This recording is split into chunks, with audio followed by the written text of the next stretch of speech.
wabarakatuh. Kembali lagi di Smekta Podcast bersama dengan saya Sofia Wahyuningtyas. Saya sebagai host di sini. Kemudian saya nggak sendiri, saya ditemani oleh dua rekan saya. Hai, perkenalkan nama saya Artika Dwi Widiasari. Dan aku Poppy Dwi Melani. Halo Widya. Halo Kak. Halo Poppy. Gimana nih kabarnya? Wah, alhamdulillah baik, sehat juga. Kalau Kak Sofia gimana nih kabarnya? Sehat Kak? juga, alhamdulillah.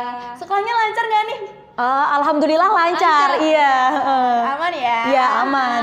Oke, pada edisi podcast kali ini kita akan membahas tentang pandangan Merdeka Belajar terhadap kurikulum Merdeka. Ngomong-ngomong soal kurikulum Merdeka, di sekolah kita SMKN 1 Tanjung Anam kan sudah menerapkannya kelas 11 dan kelas 10. Nah, menurut kalian arti kurikulum Merdeka itu apa sih? Menurut pandangan dari kalian deh. Kalau dari aku pribadi nih, arti kurikulum Merdeka ini adalah kurikulum yang mengembangkan potensi siswa-siswinya dan menekankan moral dan karakter dari siswa-siswinya. Oke, saya tambahin sedikit ya Iya, dari pengertian dari dia tadi. Nah, di kurikulum Merdeka ini juga siswa dapat memilih minat belajarnya sendiri dan guru Bisa menambah kreatif. kreativitas dan mengurangi beban akademik nih. Nah, jadi gitu Kak. Untuk mengurangi beban akademik seperti apa tuh, Dek Poppy, bisa dijelaskan? Bisa. Nah, kayaknya ini bisa dibilang kabar gembira ya. Iya, Belajar juga karena di kurikulum ini tidak adanya PR. Nah, PR loh ya, bukan tugas. ini perlu PR digarisbawahi. juga. Kan jadi di rumah itu siswa dapat berinteraksi dengan orang tua, dengan sekitar, atau bisa juga dibuat istirahat. Kan sudah lelah kan ya di sekolahan. Nah, di rumah itu waktunya istirahat, atau bisa juga mendekatkan diri kepada Tuhan gitu, Kak. Oh gitu. Jadi tugas itu dikerjakan di sekolah, di rumah Iya. tuh nggak ada PR, jadi bisa Iya. beristirahat ya. Iya, benar sekali. Kemudian saya ingin bertanya nih kepada Dewi Dia dan Dek Poppy, gimana sih perasaan kalian setelah mengetahui di SMK 1 Tanjung Anam ini sudah menerapkan kurikulum Merdeka? Oke, mungkin dari Poppy dulu ya. Sebenarnya pertama dikabarin kalau angkatan pertama kita itu menggunakan kurikulum Merdeka, ya gimana ya, kaget sih, ya bisa dibilang kaget ya, karena kan bisa dibilang dari kelas 9 kita itu angkatan Corona kan, ya. Oh iya. Jadi nggak tahu itu apa kurikulum Merdeka gitu, dan masih bertanya-tanya apa sih perbedaan kurikulum Merdeka dan K13. Kenapa? Apakah lebih sulit atau lebih mudah ini? Mungkin Kak Widya bisa menambahkan. Iya, kalau aku sendiri nih perasaannya jujur pribadi nih kayak penasaran, kenapa kok diganti? Ya sama seperti Poppy tadi, ini apakah lebih mudah atau lebih sulit gitu kan? Terus yang kedua ini kayak ini kan ada di kurikulum Merdeka ini kan ada istilah P5 kan Kak ya. Ini juga bertanya-tanya, ini P5 itu apa? Ini gimana maksudnya P5 itu gimana gitu, kayak bertanya-tanya di isi otak kepala ini. Oke, jadi sekarang udah tahu ya P5 itu apa? Kan udah bikin project ya? Iya.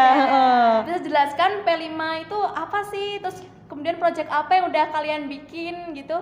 Oke, untuk P5 ini tersendiri, jadi ini P5 ini adalah artinya itu Project Penguatan Profil Pelajar Pancasila. Nah, di situ nanti kita diberikan sebuah project di mana kita bisa menerapkan sila-sila dalam Pancasila. Kita bisa menekankan moral kita dalam project tersebut. Betul sekali. Oke nih, jadi selama kita hampir 2 tahun project pertama kita yaitu mengambil tema Bhinneka Tunggal Ika, yaitu membuat kostum untuk ikut serta memeriahkan kemerdekaan Indonesia. Nah, di Karnaval di Warujayan. Iya itu. Itu kan juga kita Smekta itu Kita ikut serta berpartisipasi sekali. Nah, siswa disuruh untuk membuat kostum dengan sekreatif mungkin dan dibiayai sekolah. Biayanya nggak main-main loh Kak. Mau tahu nggak berapa? Berapa tuh? 500.000 itu dari sekolah. Iya. Oh, itu per kelas ya? Iya, itu per kelas loh. Oke, kemudian project apa lagi nih?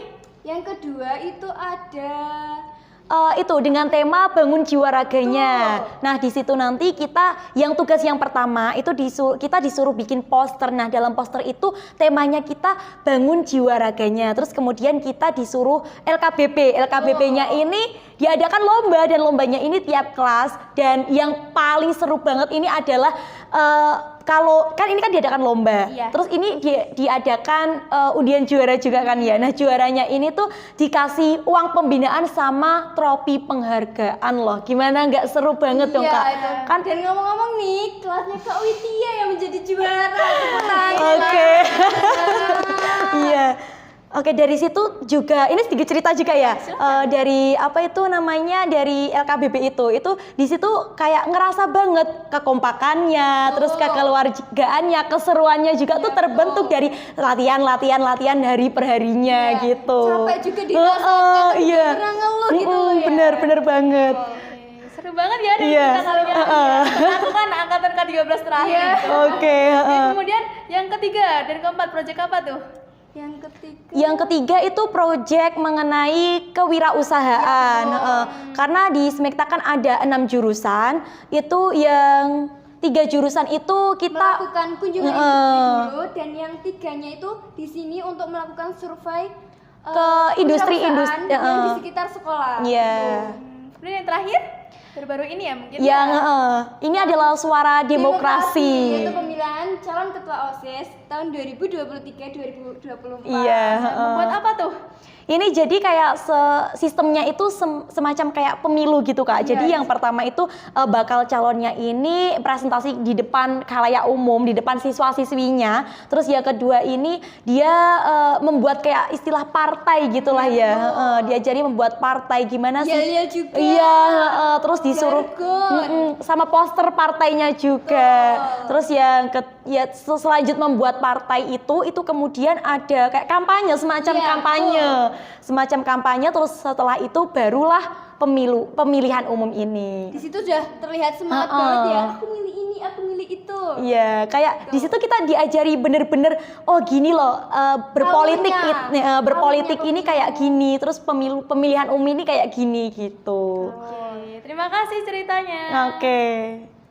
Nah, menurut saya di Guru Merdeka ini, merdekanya itu yang pertama ya jelas kayak DPR itu kan. Iya, Terus yang kedua, siswa itu dapat memilih juga sekreatif mungkin dan seminat bakatnya juga. Nah, apalagi diadakan jurusan lintasan jurusan lintasan. Jadi di tujuannya ini bisa memiliki 2 potensi nih Kak. Seumpamanya aku nih ya, kan dari jurusan TKJ, terus aku milih jurusan lintasan jadi profi. Nah, aku jadi bisa menguasai 2 ilmu ini. Iya, gitu. menguasai potensi yang lain Iya, gitu kan ya. betul. Untuk jurusan lintasan ini biasanya dilaksanakan di area apa tuh?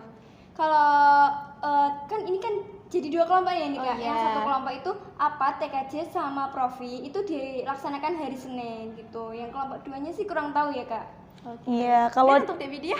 dari aku pribadi merdekanya ini dari sistem pembelajarannya. Kalau sebelumnya kan kita sistem pembelajarannya ini kan guru-gurunya tuh selalu kayak gurunya yang menerangkan, gurunya yang ngasih kayak menjelaskan di depan. Nah, yang sekarang ini nih jauh berbeda. Jadi kayak kita muridnya yang sendiri kita mencari sendiri referensi-referensi, kemudian kita menjelaskan di teman-temannya gitu. Jadi kayak lebih seru aja. Terus pemanfaatan HP yang sebelumnya ini kurang gimana ya, kurang menekankan HP, terus di kurikulum Merdeka ini pemanfaatan HP ini jauh lebih dimanfaatkan gitu. Lebih mandiri Iya, gitu ya.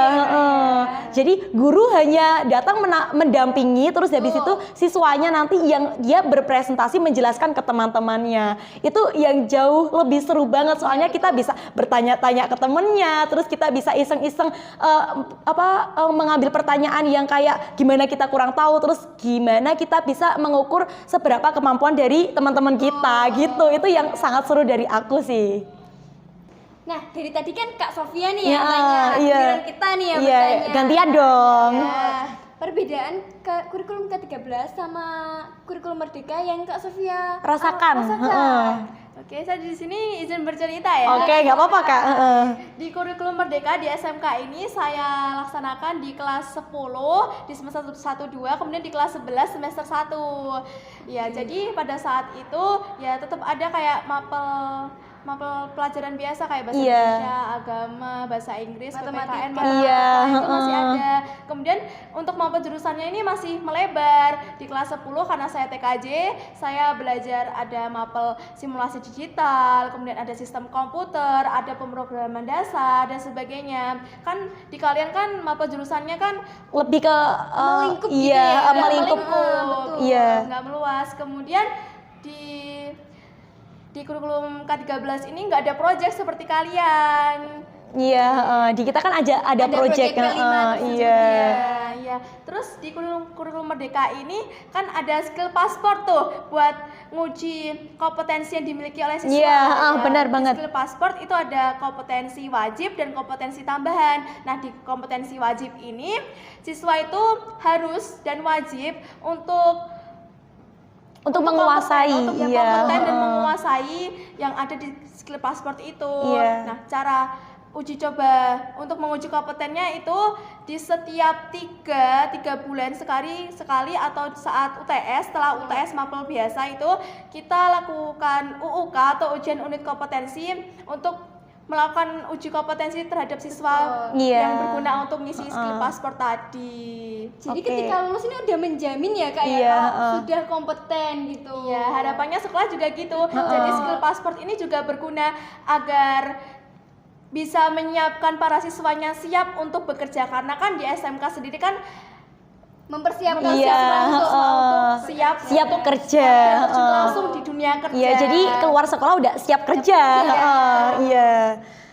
Tadi kalau Kak Sofia kan bilangnya udah mengalami perubahan kurikulum dari yang awalnya K13 sekarang di kurikulum Merdeka. Jadi kayak ada banget perbedaannya tuh, kayak muncul banget, kayak ngena banget Signifikan kita. gitu Iya, ya. signifikan banget Bisa perbedaannya. juga nggak ada project P5 itu nggak ada. Iya, berarti nggak merasakan ya Kak ya gimana project P5 itu. Kalian merdeka banget belajar, bisa bereksplorasi luas gitu. Saya nggak ngerasain gitu. Iya. bersyukur banget ya. Iya, iya seneng banget.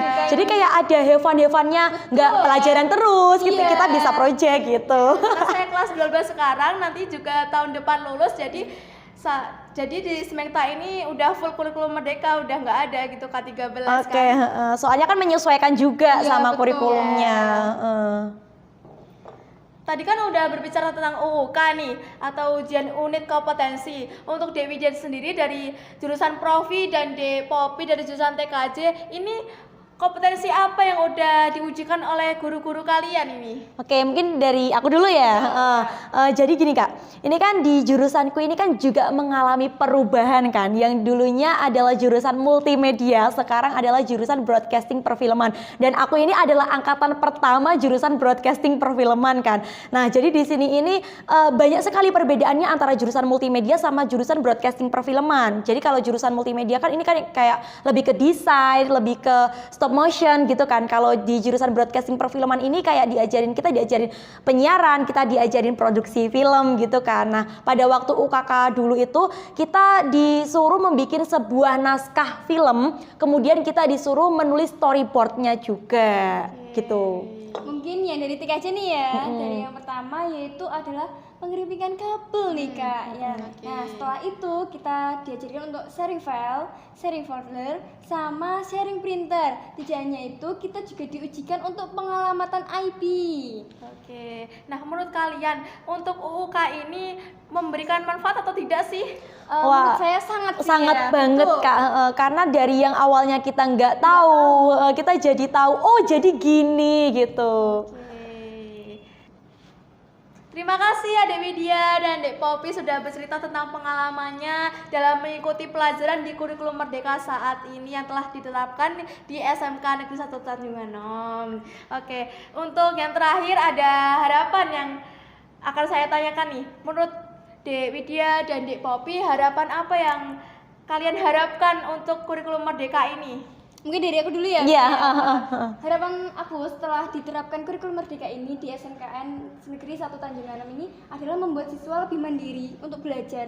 Jadi nggak mengandalkan guru gitu loh. Siswa kan Iya. dapat mengeksplorasi diri juga. Iya, benar. Nah, diadakannya kartu skill pasport itu juga menjamin siswa untuk langsung bekerja, setelah lulus ini langsung bekerja. Jadi ada kartu jaminan juga kalau dia benar-benar kompeten dalam keahliannya tersebut. Membuat orang lain percaya gitu Iya, untuk betul. menerima dia.